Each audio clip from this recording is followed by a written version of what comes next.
Art is something everybody has inside them. It's just fighting to get out. It's this energy force that's just struggling to get out. It wants to get out.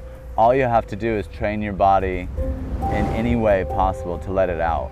And that's why art is so vast. There's visual art, there's performance art, there's music, there's so many different forms of art and so many different ways of expressing yourself. And all you have to do is devote some time to training your body to let that out. The most toxic thing in the world is for you to think that you can't create, you can't do that.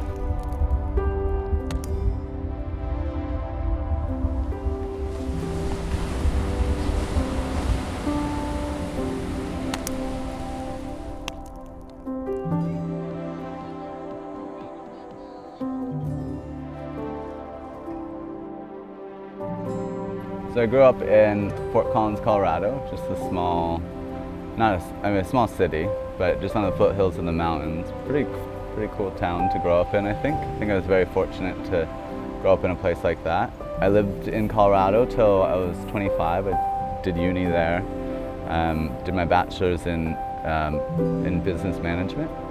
And then after I graduated uni, I moved to Santa Barbara, California.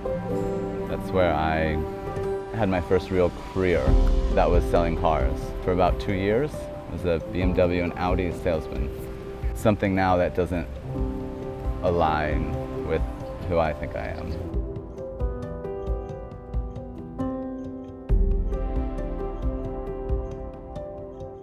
And I found that I think I was good at it. I was good at talking to people. I was good at maybe persuading people. It translated into money then. And for me then, money was a way of validating myself. So I was making money, I was selling cars, I was on top of the sales board some months. And that's the way that I validated my existence.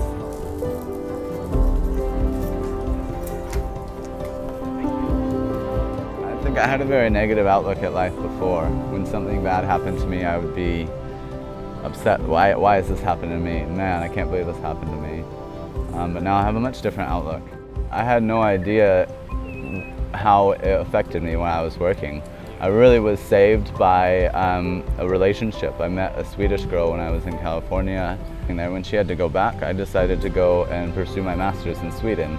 Of course, that relationship didn't work out, and it was a very grateful relationship, but very, very grateful for where it took me, because that was my first time really living outside the States and experiencing what the international world has to offer, how much there is outside of the United States, which most Americans don't get to see.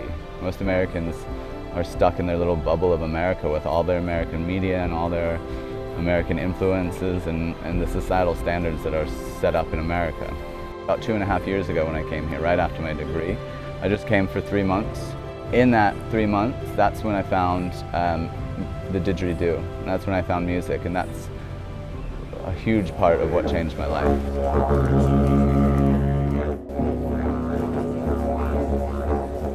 Thank you.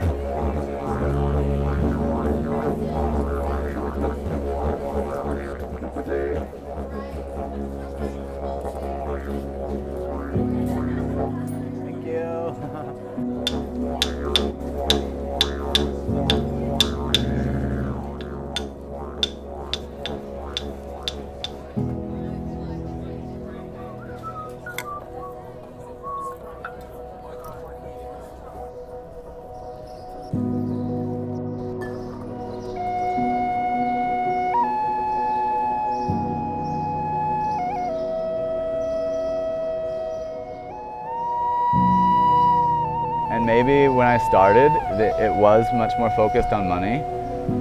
And maybe I was saying I was going for the smiles just because that's how I wanted to feel. But now 100%, I absolutely feel that the joy I spread is much more important to me. And the more I believe in that, the more money comes too. So that's just some awesome benefit to it. And even when I started busking, that's how I would validate, wow, do people like this? Are they giving me money? Instead of, wow, is it the smiles? Is it the thumbs up I get? Is it the people that come and talk to me? Because a lot of people just don't have money. They don't carry cash around anymore. And so they might not give you money, but they still enjoy it. And I found that the validation I get now from people comes in so many different forms. And I really, really like that. I try for 20 smiles every day.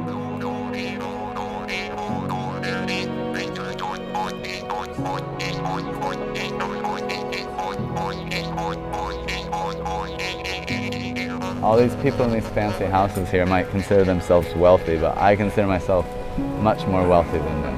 I'm incredibly rich, just not monetarily. With the friends I have, with the experiences I have.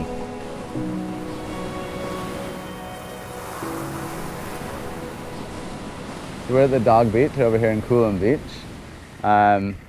This is a place where I spend a lot of time whenever I'm in Coolum. It's just like a cool area where lots of like-minded people hang out. Sometimes we sleep here when we're allowed to, but it's always kind of a game with the cops trying to find a place to sleep. But during the day there's always like-minded people here playing music, doing flow toys and that kind of stuff. So it's a really cool area to play and to kind of hang out. But over here is my car, if you follow me. This is my baby, the only love of my life. Her name's Sheila. She'll get me anywhere, even if it's not where I need to be. Even if she breaks down, she takes me to the right place. I don't know, I feel like it's just an Australian name. It's a cool name, I like it. So it's an Australian car. But yeah, it's not much, but this is where I live. It's really just a bed on wheels, but that bed can go anywhere, which is really important to me. I can sleep wherever I want. I can go on the beach, I can go off-roading, I can go wherever. And that's just part of the simple life that I'm talking about getting rid of comforts and all the adventures you find from giving up those comforts. And it's led me to really cool places. In here, we just have my bed. And it's kind of a game between taking all the stuff off my bed and putting it in the driver's seat when I'm sleeping, and then when I wake up, moving it back, and then driving and finding a place to hang out. I have all my food here, and all my cooking supplies just back there, just in a little bin. All my clothes are in here, and I keep all my fire toys and like my grill and cooking stuff up top. Also have like a kitchen table, a camping table. And then the sides I just have some more extra stuff like my backpack. This thing has gone everywhere with me on my travels. I don't really have to use it anymore because I have the car, but when I was hitchhiking through New Zealand and everything, that was where I had everything. It's kind of nice. I felt like it was an ultimate freedom when I was just hitchhiking with a backpack, but now I have the ability to carry all my instruments with me and have all these toys, and it's a little bit more freedom, I think. It is a little more expensive to pay for fuel, but I think it's worth it. It's kind of just the evolution of travel I've gone through. I'm really happy. I'm very fortunate to be able to have this car. I got it from a friend who had to go home during Corona, and so sold it to me very cheap. I'm very, very happy for that. Shout out to German Tom from back in Germany.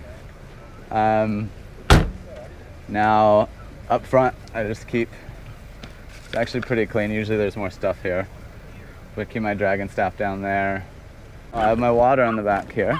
It's important for me. I don't like to drink city water, so I try to fill this up with like creek water or filtered water whenever I can. It's kind of a pain, but this is where I get all my drinking water. Up here I have some bamboo. This stuff you can make flutes out of. This is how I get all my power. Just a little solar panel, little solar power bank. That's all I really need. The only thing that requires electricity is my phone and my speaker. So, really easy life. You don't need that much electricity. People just think they do. What do you hear? What do you think? And what you want to say? Ooh, ooh, ah, ah, ooh, ooh, ooh, ooh, ah. Back with the eyes and with the O's and with the E's.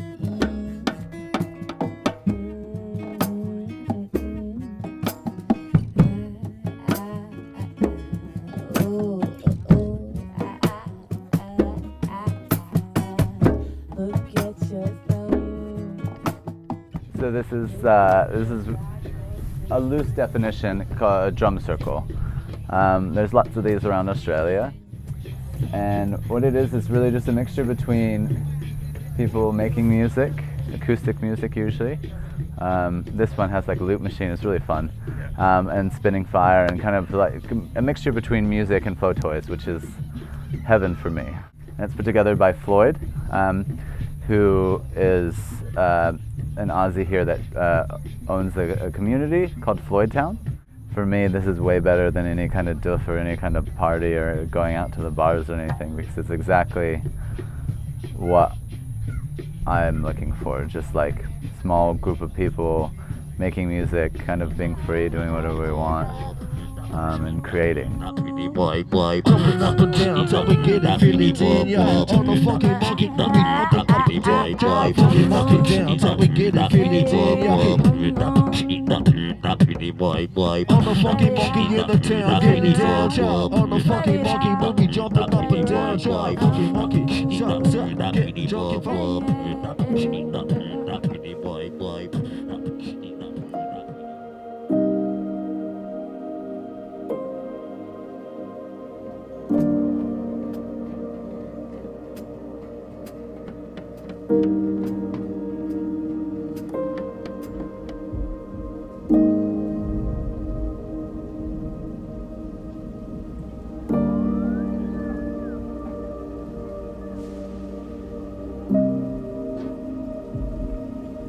So a year ago was the first time I picked up, I think it was just a regular spinning staff from my friend.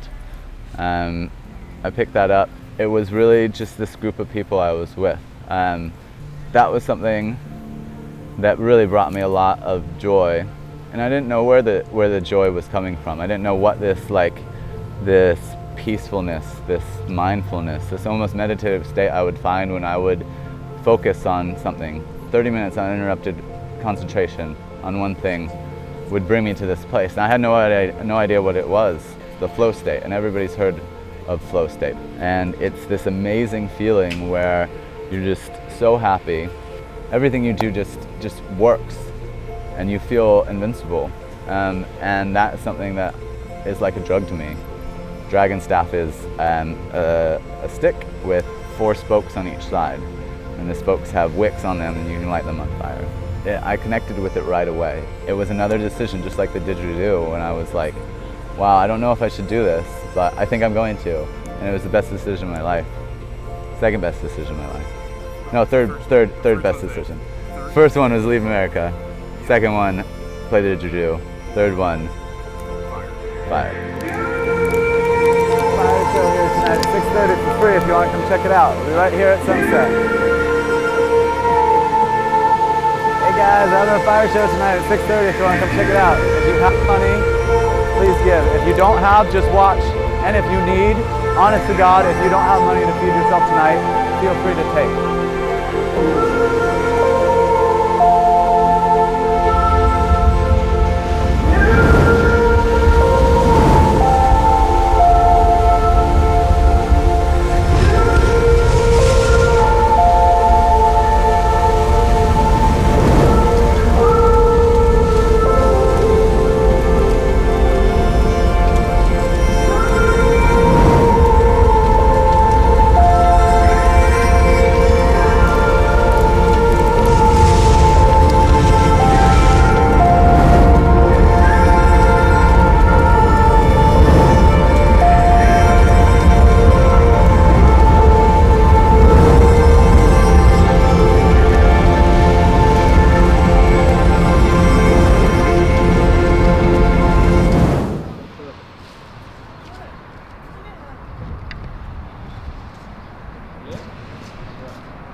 What's this? Is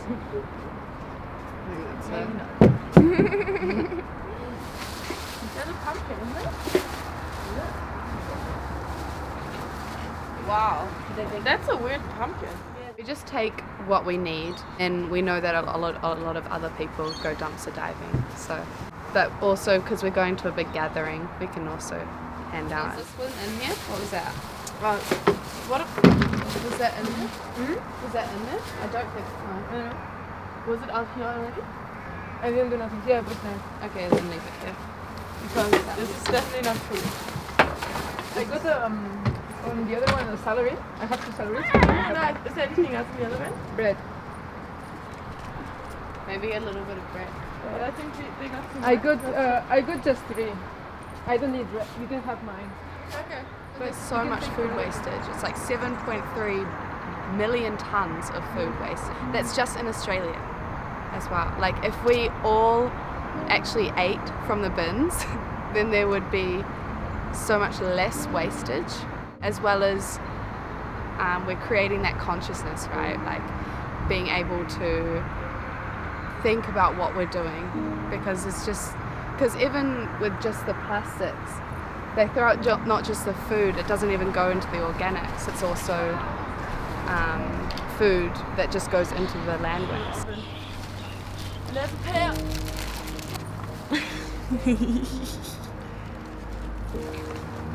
Wow, that's nice. The community that I was living at in Melbourne, it's like between 5 and 40 people that live there. We all survive on that food. Oh, look at what? How? What do you mean? How? You Oh, have there's to eggs. Yeah, look how many pears there are. I'm gonna jump in now.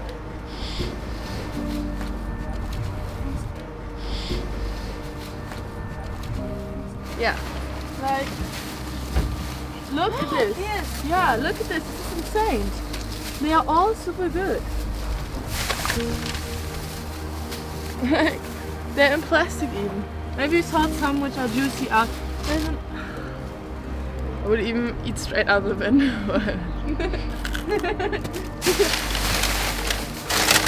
Look at all these pears. Do you want normal bread as well, like sourdough? Or? Maybe one if it's like is it wholemeal? I think there was one. What about those pears? They're a bit fun. Because this is just from my perspective, and this is something that rings very true for me, and I don't want this to turn into me trying to spread veganism or anything like that. But the number one thing that's changed my life is when I stopped eating meat. I've been so lucky every single day since I stopped eating meat. I feel like good things come to me in so many ways. And I don't know if that's just because I'm causing less suffering in the world, or if I just have a better mindset about it, and I believe that. Yeah, if we just was a little bit more conscious about it, then we wouldn't have to have so many starving people. And I think especially like today we were lucky that we only found these schnitzels in the bin, but normally there can be tons of meat.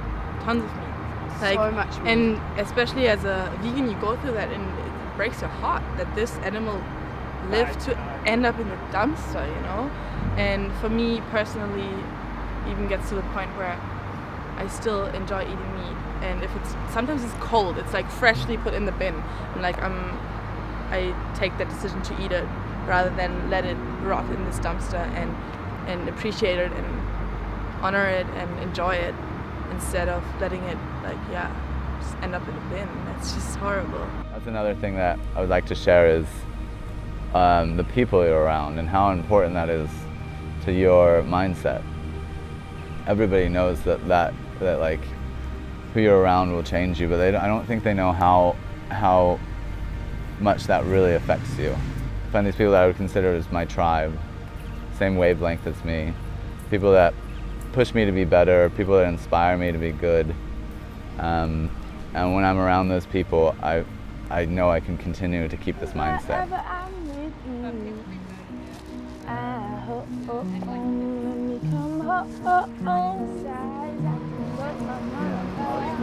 we get down there, I'll explain.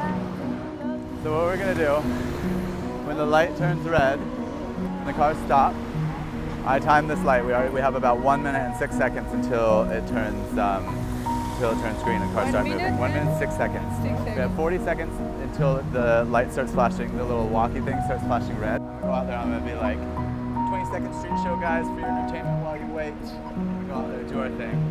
We have a lot of green time on this one. This one? Yeah. And then she's gonna yell out, okay, cool. And we take a bow and we walk down our lane with our hats out. And say like donations please, keep us traveling, whatever you want, and people throw money. And if they don't have money, just be like smiles are funny, and it's all cool. So Just have fun.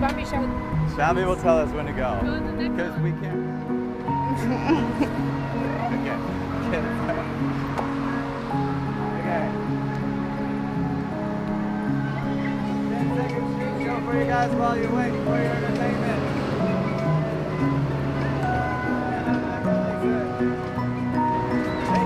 Thank you. Donations.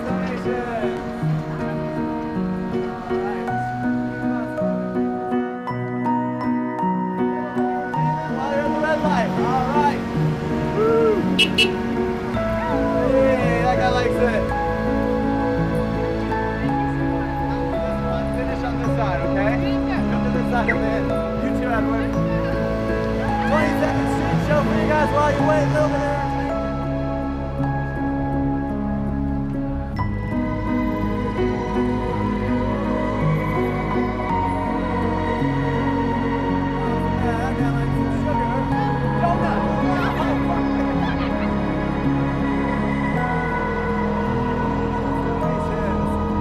helps. It's okay. Smiles are fine. Donations.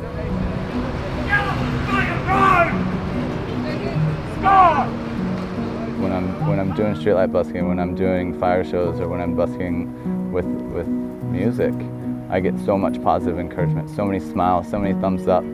That is what drives me. And every once in a while, yeah, you do get that person that looks at you when you're sitting on the ground, like you're lower than them. Or that person that is just not happy with you being there. But I think that's partly a reflection of themselves. And one, I don't care about that, and two, I feel bad for them, because if they're not allowing themselves to see the joy that I'm trying to spread, then there's something that's going on in their life that's probably not great. And then also about being filmed with this, I'm super happy to be able to share this lifestyle with people. I really, really want this documentary to be something that pushes people to maybe make some changes in their life. If they feel like they need to, maybe just enlighten them a little bit and show them what the possibilities are out there of living a really fulfilling lifestyle. Because I do feel like my life now compared to my life before is incredibly fulfilling. It's every day I go to bed with so much gratefulness in my heart, so much happiness. That I would love to share this. I would love to encourage other people to step outside their comfort zone and be able to live a life like this. Oh, I like it when you're around. Feet never do quite touch the ground. My eyes light up when it makes sound. Feels so good now. So my name's Kate. I'm 25. I've recently, in June, was diagnosed with papillary thyroid cancer. And it's been a journey, but it's been a beautiful one. From the moment the doctor said, we're just going to test for cancer, it's very likely not, but we just have to do that. I said, sure. And the moment she said the word cancer, I mourned my health in that moment. And from that moment on, I asked myself, do I want to be a victim? And the answer was no. So all I can do is live out of love and take this as an opportunity to heal naturally. And then to help others do that via my experience. And as soon as I was diagnosed, there was no question on whether I was going to have my thyroid removed. It was a no. I'm going to heal this, and if I can't, that is my journey. And then I came back home, leaving WA, and surrounded myself with the beautiful community that I have, because I need to raise my vibration, and that's what's going to heal me. And I knew that, and that's what I have here, is just I'm supported by love, and everyone believes in me. They know there was not a shadow of a doubt, and a single friend. They're like, you have got this. Am I really scared of death? No. To merge with the divine is it's not a scary thing. It's a beautiful thing. I don't feel imminent death approaching, but when that time comes, that's absolutely okay. And I guess just operating from that higher perspective permanently now. I'm now the observer. I'm not so caught in every single moment on this earthly realm, I guess. I'm just watching and experiencing and enjoying it all. I choose to live in love.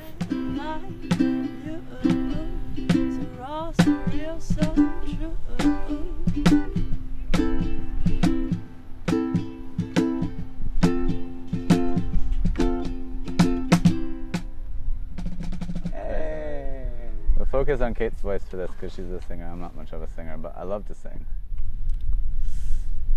So. Alright. I'll sit down. Okay. Yeah. Are you gonna draw? Don't you worry there, my honey. We may not have any money, but we've got our love to pay the bill. Oh, maybe I think you're cute and funny. Maybe I wanna do what bunnies do with you, if you know what I mean. Oh, let's get rich and buy our parents' homes in the south of France. Let's get rich and build everybody nice sweaters and teach them how to dance. Let's get rich and build a house on a mountain, making everybody look like ants. Way up there, you and I, you and I. Oh, you might be a bit confused, And you might be a little bit bruised. but baby, how we spoon like no one else. So I will help you read those books, If you will soothe my worry looks. and we will put our lonesome on the shelf. Oh, let's get rich and buy our parents' homes in the south of France. Let's get rich and give everybody nice sweaters and teach them how to dance. Let's get rich and build a house on a mountain, making everybody look like ants. Way up there, you and I, you and I.